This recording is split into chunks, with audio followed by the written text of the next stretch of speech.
नमस्कार दोस्तों, मैं सौरभ अग्निहोत्री। स्वागत है आप सभी का हमारे YouTube चैनल में। आज हम देखते हैं संविधान के भाग 15 में अनुच्छेद 324 से लेकर 329 तक वर्णित भारत के निर्वाचन आयोग के बारे में, अर्थात इलेक्शन कमीशन ऑफ इंडिया के बारे में। इलेक्शन कमीशन ऑफ इंडिया का गठन 25 जनवरी 1950 को किया गया तथा इसकी संरचना में परिवर्तन जहां 3 बार देखा गया, क्योंकि 1950 में जब इसका गठन किया गया तो 1989 तक यह एकल सदस्यीय निकाय था। वहीं 1989 से 1990 तक यह 3 सदस्यीय निकाय के रूप में कार्य किया। तो फिर 1990 से 1993 तक फिर से यह एकल सदस्यीय निकाय के रूप में कार्य किया तथा 1993 से वर्तमान तक यह 3 सदस्यीय निकाय के रूप में कार्य कर रहा है, जहां पर एक अध्यक्ष तथा 2 अन्य निर्वाचन आयुक्त होते हैं। अर्थात कहने का मतलब ये कि यहाँ पर एक मुख्य निर्वाचन आयुक्त तथा 2 अन्य निर्वाचन आयुक्त होते हैं। निर्वाचन आयुक्त, जिनमें मुख्य निर्वाचन आयुक्त का कार्यकाल 6 वर्ष या 65 वर्ष जो भी पहले हो जाए, वहीं अन्य निर्वाचन आयुक्त का कार्यकाल 6 वर्ष या 62 वर्ष जो भी पहले हो जाए वह होता है। निर्वाचन आयोग मुख्य निर्वाचन आयुक्त और अन्य निर्वाचन आयुक्तों से मिलकर बनेगा, जो राष्ट्रपति निर्धारित करते हैं। ठीक है, यह सबसे ज़्यादा पूछा जाता है कि मुख्य निर्वाचन आयुक्त या अन्य निर्वाचन आयुक्तों की नियुक्ति कौन करता है, तो आपको बताना है कि इनकी नियुक्ति भारत के राष्ट्रपति करते हैं। ठीक है, आगे हम संविधान में वर्णित आर्टिकल के माध्यम से दिखाएंगे कैसे आर्टिकल में लिखा गया है। तो अनुच्छेद 324 के तहत ये कहा गया है कि निर्वाचन आयोग इस संविधान के अधीन संसद, प्रत्येक राज्य के विधानमंडल के सभी निर्वाचनों के लिए तथा राष्ट्रपति और उपराष्ट्रपति के निर्वाचन के लिए एक आयोग होगा, जिसे निर्वाचन आयोग कहा गया। कहने का मतलब ये है कि जो भाग 15 के तहत निर्वाचन होगा तो संसद तथा विधानमंडल, वहीं राष्ट्रपति और उपराष्ट्रपति का निर्वाचन इसके तहत होता है तथा निर्वाचन आयुक्तों की एवं शर्तें तथा पदावधि राष्ट्रपति निर्धारित करते हैं। सबसे ज़्यादा क्वेश्चन पूछा जाता है कि जो निर्वाचन आयुक्त होते हैं उनकी सेवा की शर्तें कौन निर्धारित करता है, तो राष्ट्रपति निर्धारित करते हैं। तथा मुख्य निर्वाचन आयुक्त को किस प्रकार हटाया जाता है, यह प्रश्न पूछा जाता है। तो आपको बताना है कि मुख्य निर्वाचन आयुक्त को उसी रीत से और उन्हीं आधारों पर हटाया जाता है जैसे उच्चतम न्यायालय के न्यायाधीशों को हटाया जाता है। तथा अन्य निर्वाचन आयुक्तों को कैसे हटाया जाएगा, तो इसके लिए मुख्य निर्वाचन आयुक्त की सिफारिश पर राष्ट्रपति हटाते हैं। ठीक है, आगे अब हम देखते हैं कि यहीं पे लिखा हुआ है 326 में वयस्क मताधिकार के आधार की बात की गई, अर्थात वोटिंग एज जहां 21 वर्ष से हटाकर 18 वर्ष की गई है। यह हम आर्टिकल के माध्यम से देखते हैं।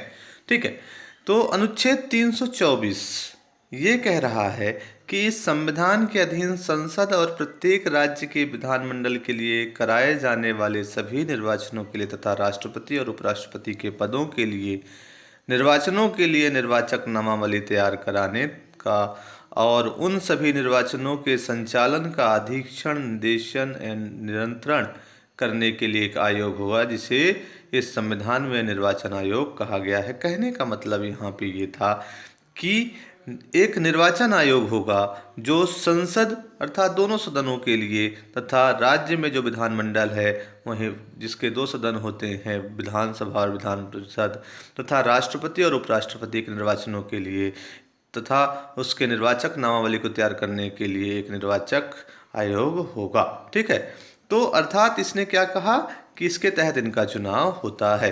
वहीं निर्वाचन आयोग मैंने पहले ही बताया, मुख्य निर्वाचन आयुक्त तथा उतने अन्य निर्वाचन आयुक्तों जितने की राष्ट्रपति समय समय पर निर्धारित करें मिलकर बनता है तथा इनकी नियुक्ति संसद द्वारा बनाई गई विधि के आधार पर राष्ट्रपति द्वारा की जाती है। ठीक है, तो ये 324 के दूसरे ऑप्शन के तहत कहा गया है। आर्टिकल 324 के तीसरे ऑप्शन में ये कहा गया है कि मुख्य निर्वाचन आयुक्त निर्वाचन आयोग के अध्यक्ष के रूप में कार्य करेगा जब कोई अन्य निर्वाचन आयुक्त इस प्रकार नियुक्त किया जाता है। ठीक है, अब हम बात करते हैं आर्टिकल 324 के चौथे ऑप्शन में।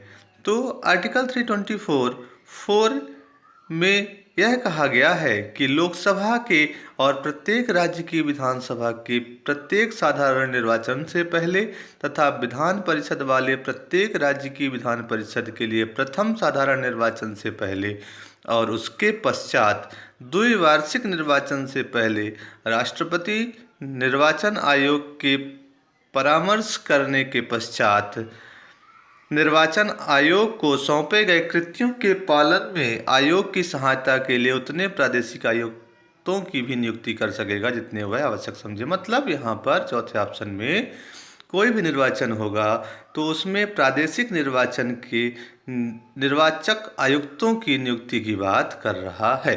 वहीं पांचवें ऑप्शन में यह कहा गया है कि निर्वाचक आयुक्त जो होंगे या प्रादेशिक आयुक्त होंगे उनके सेवा की शर्तें एवं पदावधि राष्ट्रपति महोदय निर्धारित करते हैं, अर्थात निर्धारित करते हैं। तथा मैंने पहले ही बताया है उसको कैसे हटाया जाएगा मुख्य निर्वाचन आयुक्त को, तो जैसे सुप्रीम कोर्ट के जज को हटाया जाता है तथा अन्य निर्वाचन आयुक्त तथा प्रादेशिक आयुक्तों को उसी प्रकार हटाया जाता है जैसे मुख्य निर्वाचन आयुक्त जब सिफारिश करेंगे तब उनकी सिफारिश पर ही हटाया जाएगा, अन्यथा नहीं। ठीक है, अब हम बात करते हैं छठवें ऑप्शन में कि जब निर्वाचन आयोग ऐसा अनुरोध करे तब राष्ट्रपति या किसी राज्य का राज्यपाल निर्वाचन आयोग या प्रादेशिक आयुक्त को उतने कर्मचारी, मतलब कहने का ये है कि जब निर्वाचन आयोग अनुरोध करता है राष्ट्रपति और राज्यपाल से तब राष्ट्रपति और राज्यपाल कर्मचारी उपलब्ध कराते हैं निर्वाचन से संबंधित। ठीक है ना, तो ये बात की गई है आर्टिकल 324 में। वहीं आर्टिकल 325 में यह कहा गया है कि किसी व्यक्ति को केवल धर्म, मूल वंश, जाति या लिंग के आधार पर उसे अपात्र नहीं घोषित किया जाएगा निर्वाचन संबंधित मामलों में। ठीक है, ये बात की गई है आर्टिकल 325 में। वहीं हमने आपको बताया 326 में यह कहा गया है कि 326 में वयस्क मताधिकार के अधिकार की बात की गई है, अर्थात 61वें संविधान संशोधन 1989 में यह कहा गया है कि जो मतदान की उम्र होगी वह 21 वर्ष ना होकर 18 वर्ष कर दी गई है, अर्थात वोटिंग एज रिड्यूस करके कितनी कर दी गई, 18 वर्ष कर दी गई। यह बात की गई है आर्टिकल 326 में। वहीं 327 में विधानमंडल जो होते हैं राज्य के, उसके सदन या प्रत्येक सदन के लिए निर्वाचनों के लिए कोई भी अगर मान लीजिए नियम कानून बनाना है, विधि निर्धारित करना है, तो संसद को पावर दिया गया है आर्टिकल 327 में। वहीं 328 में, आर्टिकल 328 में राज्य के विधानमंडल को स्वयं यह अधिकार दिया गया है कि वह अपने राज्य के अंदर कोई भी विधि बना सकता है, आर्टिकल 328 में यह कहा गया है। ठीक है, अर्थात यहाँ पर बात की गई है निर्वाचक नामावली तैयार करने या ऐसे सदन या सदनों के सम्यक गठन सुनिश्चित करने के लिए सभी आवश्यक विषय जो भी होंगे उन सब को उपबंधित करने का प्रावधान रखने के लिए कोई भी विधि बनाना है तो 328 में विधानमंडल खुद बना सकती है। वहीं 327 में राज्य के लिए संसद को शक्ति दी गई है। वहीं आर्टिकल 329 में यह कहा गया है कि निर्वाचन संबंधी मामलों में न्यायालय हस्तक्षेप नहीं करेगा। ठीक है, तो ये बात की गई है आर्टिकल 329 में। तो अब हम बात करेंगे इलेक्ट्रॉनिक वोटिंग मशीन में। इलेक्ट्रॉनिक वोटिंग मशीन का पहली बार उपयोग भारत में मई 1982 में केरल के पारूर विधानसभा के 50 बूथ पर किया गया था तथा नवंबर 1998 में मध्य प्रदेश के 5, राजस्थान के 5 एवं दिल्ली के 6 विधानसभाओं के चुनाव में ईवीएम का प्रयोग किया गया। वहीं ईवीएम का प्रयोग 1999 में पूरा चुनाव सर्वप्रथम गोवा में किया गया था तथा ईवीएम का प्रयोग करके पहली बार 2004 में संपूर्ण आम चुनाव कराया गया था। ठीक है, और 2009 से आम चुनाव एवं सभी विधानसभाओं के चुनाव में ईवीएम का प्रयोग किया जाने लगा।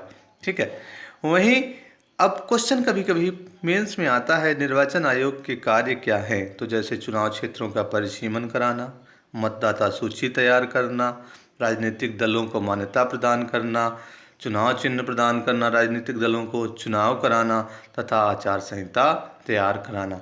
ये कुछ 6 टॉपिक, जैसे मान लीजिए 6 नंबर का मेंस का टॉपिक है तो 6 आप लिख सकते हैं टॉपिक, तो आपको 6 नंबर आसानी से मिल जाएंगे। परिसीमन कराना, सूचियाँ तैयार कराना, मतदाता सूची, राजनीतिक दलों को मान्यता प्रदान करना, उन्हें चुनाव चिन्ह देना तथा उनका चुनाव कराना और आचार संहिता तैयार करना, ये सारी चीज़ें किस में आ जाएंगी? आपके निर्वाचन आयोग के मुख्य कार्य में आ जाती हैं।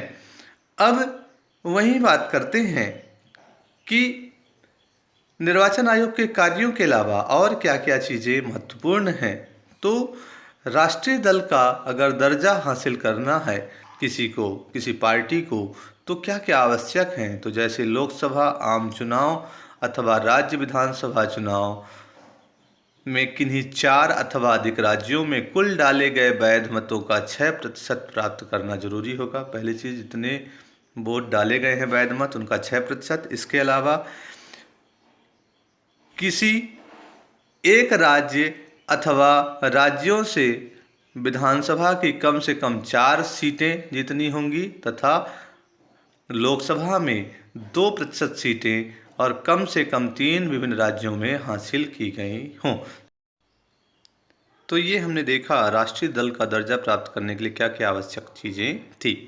तो इन सबको अच्छे से आप पढ़ लीजिए, इसको अच्छा रिवीजन कर लीजिए, इनमें बहुत ही महत्वपूर्ण प्रश्न पूछे जाते हैं। ठीक है, साथ ही साथ हमारे चैनल को लाइक और सब्सक्राइब जरूर करिएगा। ठीक है, धन्यवाद।